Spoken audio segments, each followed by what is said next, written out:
دوستان و همراهان گرامی، با سلام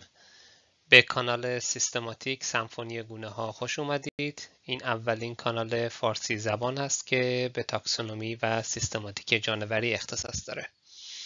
من کاوه هستم، دکترای بیوسیستماتیک جانوری از دانشگاه تهران، فارغ التحصیل سال 1396.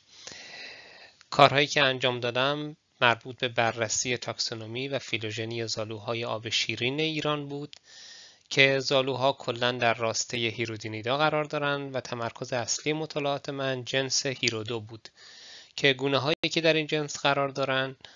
معروف هستند به زالوهای طبی که در ایران ما گونه هیرودو اورینتالیس یا زالوی طبی ایرانی رو داریم.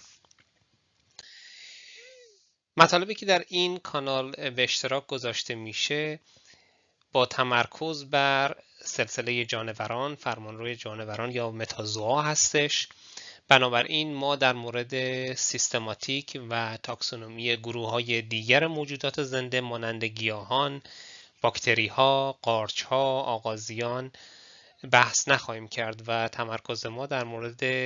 سیستماتیک، تاکسونومی و اصول این علوم در دنیای جانوری خواهد بود. به ترتیب بعد از این ویدیو مقدماتی که امروز خدمتتون عرض می‌کنم، در ویدیوهایی که در آینده میاد مفاهیم مختلفی رو در تاکسونومی و سیستماتیک جانوری مورد بحث و در حقیقت مطالعه قرار خواهیم داد که از پایه‌ای ترین اون مفاهیم مفهوم خود گونه هست که اصلاً گونه چی هستش و چطور یک گونه رو ما می‌خوایم تعریف کنیم. خب ما مفاهیم مختلفی از گونه ها رو داریم که هر کدوم از اونها تعاریف خاص خودشون رو داره، تاریخچه خاص خودشون رو داره و کاربردهای ویژه اون مفاهیم وجود داره. سعی میکنیم که یک رویکرد مقایسه‌ای داشته باشیم هنگامی که میخوایم مفاهیم مختلف گونه ها رو بحث کنیم و همچنین مثال های ویژه اونها رو ارائه کنیم. در مورد چالش ها و کاربردهای مختلف مفاهیم گونه هم بحث خواهیم کرد و مشاهده خواهیم کرد که چه میزان تنوع وجود داره در تعریف گونه ها و اینکه چرا ما یک یکسانی و همپوشانی جامع در تعریف گونه هنوز نداریم و نمیتونیم یک تعریف واحد و جامع گونه را برای تمام موجودات زنده ارائه بدیم. بعد از ارائه مفهوم گونه ها در مورد جمعیت و جمعیت های زیستی صحبت خواهیم کرد که اصلا جمعیت تعریفش چیه، چه ویژگی هایی داره و چه چیزی اصلا و چه مفاهیمی در حقیقت یک جمعیت رو تعریف میکنه. متناسب با این موضوع در مورد مفاهیم گونه‌زایی یا اسپسییشن هم بحث خواهیم کرد و الگوهای مختلف گونه‌زایی رو مورد بررسی قرار خواهیم داد. به غیر از موضوع گونه‌زایی در مورد اینکه خود جمعیت‌ها به چه صورت در طی زمان تغییر می‌کنن که منجر به گونه‌زایی میشه، جمعیت‌های حاشیه‌ای یعنی چه و مفاهیمی که مرتبط با جمعیت میشه از قبیل ریخت، فن و مورفوتایپ، اینها بحث خواهیم کرد که همگی در قالب تعریف جمعیت و ویژگی‌های جمعیت مورد بحث قرار خواهند گرفت. بعد از مفهوم جمعیت ها به سایر مفاهیم اساسی و هنوز نظری بحث خواهیم کرد. اینکه اصلا سیستماتیک چیه و تاکسونومی چی هستش و چرا اصلا دو تا کلمه داریم یا چرا ما بیوسیستماتیکس داریم. آیا اینها در حقیقت مفاهیم یکی هستند و کلماتشون فقط متفاوته؟ آیا این مفاهیم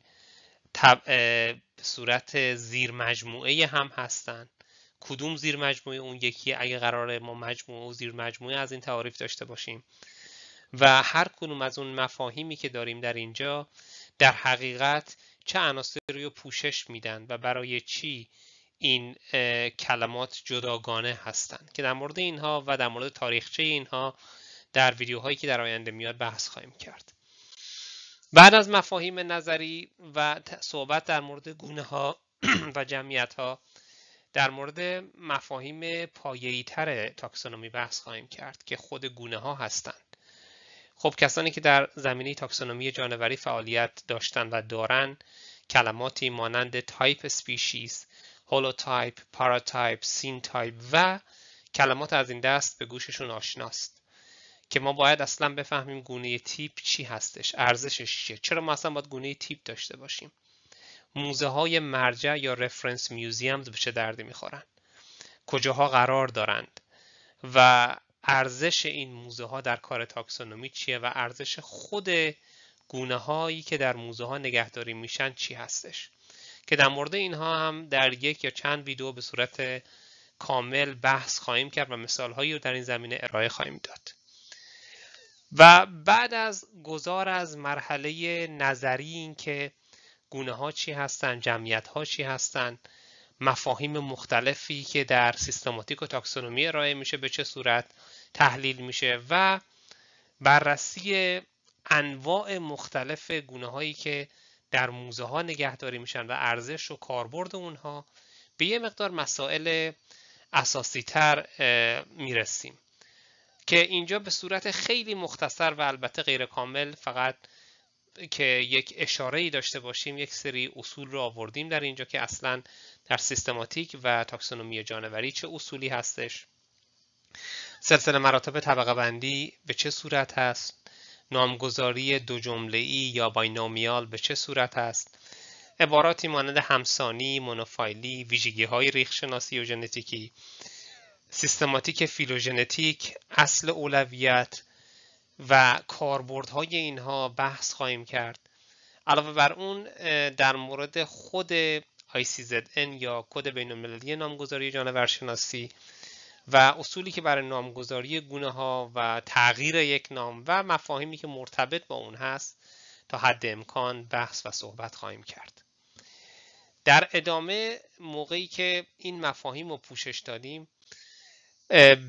بهتر استش که یه مقدار در مورد هر کدوم از اینها در صورتی که تمایل داشته باشید مطالعه بیشتری بفرمایید و دید بهتری نسبت به اونها پیدا کنید. مسلما لیستی که اینجا آورده شده لیست کامل و جامعی نیست و دال بر این نمیشه که کتاب‌های مرجع دیگری که در اینجا اشاره نشده کتاب‌های غیر معتبری باشن، ولی این کتاب‌هایی که اینجا حالا عکس جلدشون در حقیقت آورده شده کتاب‌هایی هستن که مفاهیم نظری اساسی در سیستماتیک جانوری رو تا حد زیاد پوشش میدن که اسامی اونها به ترتیب از سمت چپ بالا Biological Systematics هستش که اصول و کاربردها رو مورد بررسی قرار میده، متدها و اصول در سیستماتیک جانوری هستش، کتاب جمعیت‌ها، گونه‌ها و تکامل اثر ارنست میر که در مورد مفاهیم نظری و فلسفی سیستماتیک بحث میکنه و کتاب‌های دیگری مانند اینکه This is Biology که در حقیقت یک کتاب فلسفی و پایه‌ای در مورد اصل علم زیست شناسی هستش که برای کسانی که کلاً در رشته زیست شناسی تحصیل میکنن و نه حالا به ویژه در تاکسونومی و سیستماتیک کتابی هستش که توصیه میشه و کتاب دیگری که در اینجا آورده شده که برای کسانی که تصمیم دارن تو این رشته تحصیل و فعالیت کنن یا نسبت به مفاهیم و مسائلی که تو این کانال صحبت میشه میخوان دید بهتری داشته باشن توصیه میشه که این کتاب‌ها رو مطالعه بفرمایند و همچنین اگر منابع دیگری هستش که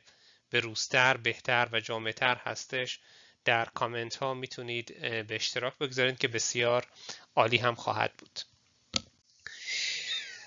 در انتهای این ویدیو که در حقیقت یک ویدیوی معرفی برای این کانال بود لطفاً ما رو همراهی کنید و نظراتتون رو با ما در کامنت ها به اشتراک بگذارید. مسلماً تمام مطالبی که ارائه میشه مطالب 100% جامع و کاملی نخواهد بود و نظرات عزیزان و متخصصان تو این امر و تو این رشته بسیار به من کمک میکنه که بتونیم مطالب این کانال و ویدیوهایی که در آینده میذاریم رو بهبود بدیم. از اینکه وقت گذاشتید و به این ویدیو مقدماتی که مربوط به معرفی کانال بود گوش دادید بسیار سپاسگزارم و لطفاً کانال رو سابسکرایب کنید در صورت تمایل و منتظر ویدیوهای جدید در آینده نزدیک باشید. در پناه خدا باشید. ممنونم.